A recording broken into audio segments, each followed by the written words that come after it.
this week's edition of Staying Connected. Now, over the last few weeks, Joe has been going through a series on the last teachings of Jesus that we find in John chapters 14 through 17. And in the last couple weeks, he's been looking at that great metaphor that Jesus gives us in John chapter 15, where it says that we are the branches and that we are able to be connected to Jesus, who is the vine. And of course, it's one of the great passages in Scripture that really teaches us about that intimate connection that we can have with Jesus. And over again in John chapter 15, Jesus says to us, "Remain in me," or "abide in me." And what he's doing is reminding us of that great connection that we have in relationship with him. And of course, one of the great ways that we continue that connection that we have with Jesus is through prayer. So what I wanted to do today is just take a moment and let you know about some upcoming opportunities that we have to put that into practice, to grow in prayer and to put prayer into practice. And the first one that I want to talk to you about is going to be our new Soul Care Book Club. And this book club is going to follow that original format that we did for some of our previous Soul Care book clubs. And that's where you get the book, you order it yourself, and once you get it, read through it for the time frame of about a month, and then we all come together for a one-time discussion about the reading. Now, the book this time around that we're going to be doing is called Praying the Psalms by Walter Brueggemann. And I am so excited to go through this book. Walter Brueggemann is an absolute favorite author of mine, and so much of what he does teaches me and challenges me and often really moves me. But the book does require a little bit of an explanation before we kind of jump into that. The book is short. It's only 81 pages, but it is dense. There's a lot there in the 81 pages, and it's not just a little quick, easy read through the Psalms. It does require some thought. It will teach you some things about the nature and the language of the Psalms, and in doing so, it will really challenge your approach to God in prayer. Now, I've always struggled to a certain degree with the language and the nature of many of the Psalms, and this book was so valuable for that. And there has been no other book over the last couple of years that has challenged and impacted my prayer life more than this book. It's an honest look at the Psalms. It's an honest look at the way we approach God in prayer, and I know it will be valuable for anyone that really chooses to work through it. And here's how this book club will work. You need to sign up for it, and you can sign up for it either on our Soul Care page on the CCTO website, or you can email me, marty@ccto.org. Once you sign up, you order the book, and you can get it and start reading it. And if it's something where you would like us to order it, I'm happy to do that through our church Amazon account. Currently, right now, it's a $10 book on Amazon, and just let me know if you'd like to do that. Once you do sign up, I'll give you a little bit of a reading guide to kind of help guide you through your reading of that book. And then we will get together and hold our one-time in-person meeting on Sunday evening, November 15th at 6 p.m. So sign up now. Sign up either on the website or sign up through my email, marty@ccto.org. And if you have any questions, contact me as well, and I can let you know more about that book and the process. And I hope to see many of you joining us for that. Now, the other thing that I want to inform you about is our prayer rooms.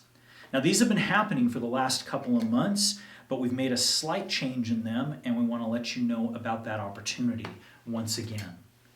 And I want to do that by giving you a brief little history about something most of you probably aren't aware of. In the Middle Ages, there were some churches that would have a person that was called an anchorite. Now, an anchorite is a person that committed to a life of prayer.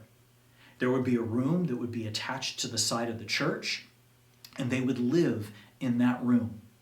There would be a window that looked into the church from that room and a window that looked outside into the community.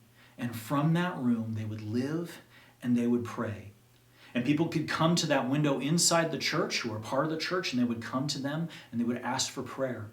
And then they would also look out into the community. They would see the needs, and they would always hold up those needs in prayer. Now, it wasn't necessarily a common practice, and some people definitely took it to an extreme, but at its heart, this person was just what it says. They were an anchor of prayer for the church and for the community that was all around them. Now, what we want to do is bring the heart of that idea and make it new for our time. Because, see, what this really reminds us of is that prayer truly is an anchoring point. It's an anchoring point for our personal lives with God, and it's an anchoring point for the church. And because of that, we are calling some of you in our community to set aside time on a regular basis to come together in prayer for the church, in prayer for each other, and in prayer for our community.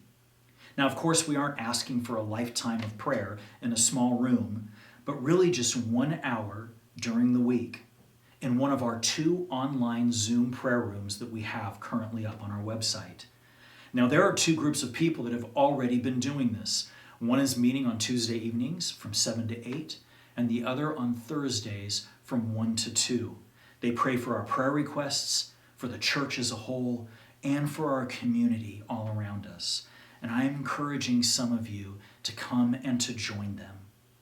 You can sign up for one of those 2 times of prayer and be one of those people that helps answer that call to anchor our church family through the connection that God really does offer us in prayer. You can find the link of for those 2 rooms on the prayer tab on our ccto.org website. Just click on one of the 2 anchor hours of prayer, and then you can join in. Again, if you have any questions, you can contact me, Marty at ccto.org, and we hope to see some new faces in one of those prayer rooms soon. And finally, I want to just give a quick mention to something that's going to be coming up, a 24-hour prayer day that we're going to be doing in November. It's going to start on Saturday morning, November 21st, and end on Sunday morning, November 22nd. More details are going to be coming about that soon, so be looking for that because we hope to have many of you join us for that 24-hour day of prayer that will be taking place in November. So sign up for the Praying the Psalms book club. Join us in one of those 2 prayer rooms, those anchor hours of prayer, either on Tuesday evening at 7 or Thursday afternoon at 1, and be looking for information on our coming 24-hour day of prayer. And remember, God is always available to us. And because of that, we can always remain in Him. The branch is us, connected to Jesus, the vine. Have a great week, and we hope to see many of you on Sunday. God bless you.